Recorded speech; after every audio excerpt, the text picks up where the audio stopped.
bukan mengenai zaman berlalu. Rajin, Umi panggil. Sekarang tau.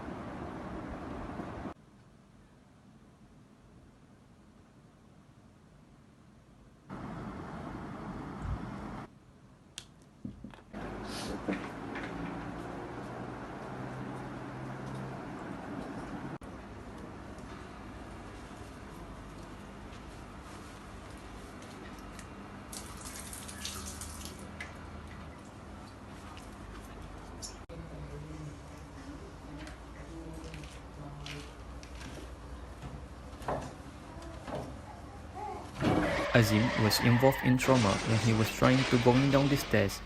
He sustained a severe head injury and was bleeding profusely. Later, Azim was brought to emergency department of HUKM by ambulance for emergency surgical intervention. Hi Amalina, I am Dr. Tiba, a neurologist who is in charge of your son's case. First of all, how do you feel today?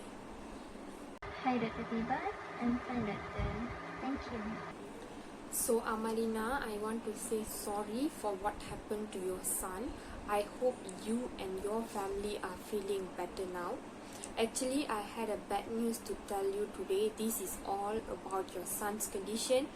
Actually, due to the accident and severe head injuries, your son now is having what we call as brain death, which means the brain tissues, the blood supplies, and also the brain functions are all impaired. It is permanent and it is irreversible. Now we already provided your son with a ventilation machine to keep him breathing. However, this will not last long. You and your family might need to prepare yourself for any consequences that might happen. Oh God! Oh my son! But doctor, I thought my son is not so severe. How can this happen? How can you decide that my son is having brain death? Basically, we will conduct medical tests to confirm the brain death. So these tests include a clinical examination to show that your loved one has no brain reflexes and cannot breathe on their own. So these tests, called as a cerebral angiogram or an EEG, electroencephalogram, may also be done to confirm the absence of blood flow or the brain activity. I am sorry to say this, but we had done it on your son and it shows to have poor prognosis.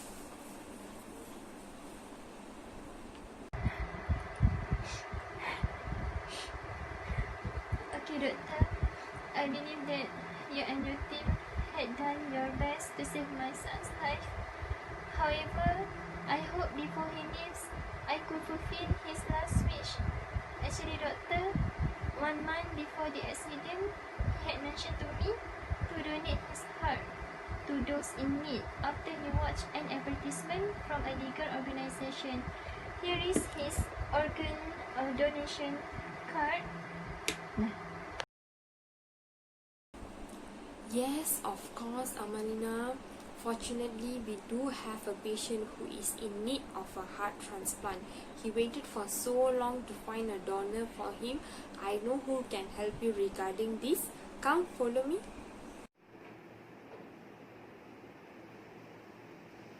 Hello, Madam Amalina. I'm Dr. Jivita. It's a great pleasure to meet you here today. Madam Amalina, I would like to deliver my deepest condolences first for your family. I'm sorry for what happened to your son, but I'm so proud of you. You are here today granting your son's last wishes, which is to donate his organ. I'm glad that you are doing it today. So I'm here today. If you have any doubts or any questions regarding organ transplant, you can ask me. I promise I will help you as much as I can. Okay. Can anyone be an organ donor, doctor? Normally, organ donation will be done in the hospitals and only done for those patients who has been declared with the diseased cardiac or brain, and it's a rare opportunity that only occurs to 4% of the population, and it's an extraordinary gift that offers a lasting legacy and ways for the families to honor their loved ones. And how this works, right? So normally the patient before their death, they might have registered themselves as a donor in any of the legal authorities, legal associations. So the legal associations, they will settle this thing for them after their death. But in the case whereby the patient did not register themselves as a donor, so the doctors will ask the patient's family members, in case if the family members are okay with their loved ones being a donor. Ah, I see. Does the donor's family have to pay the cost associated with organ and tissue donation? No, Madam Momalina. All the payment for the donation will be handled by the association itself. So the family members neither pays or they won't receive any payment for the donation as well. But all the charges, all the medical charges incurred before the donation and the funeral arrangements are under the family members' responsibility. Ah, I see. Thank you so much for the explanation, doctor.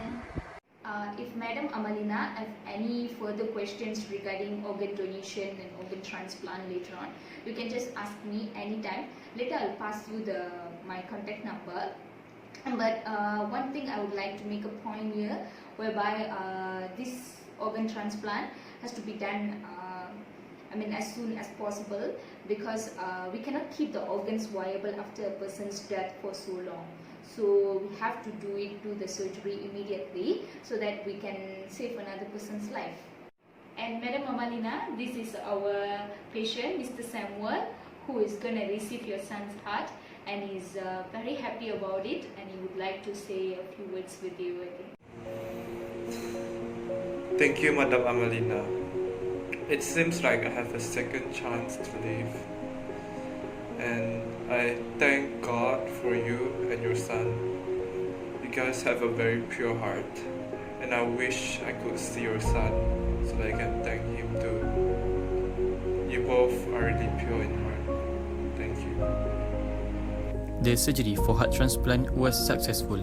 3 months later, Sam could live his life better than before. Now he could work and play sports without having problems. He still remembers Madam Amalina, Dr. GV, Dr. Tiba, and especially Azim. They were such a hero to him. Now, Sam also takes part in organ donations because he also wanted to be a hero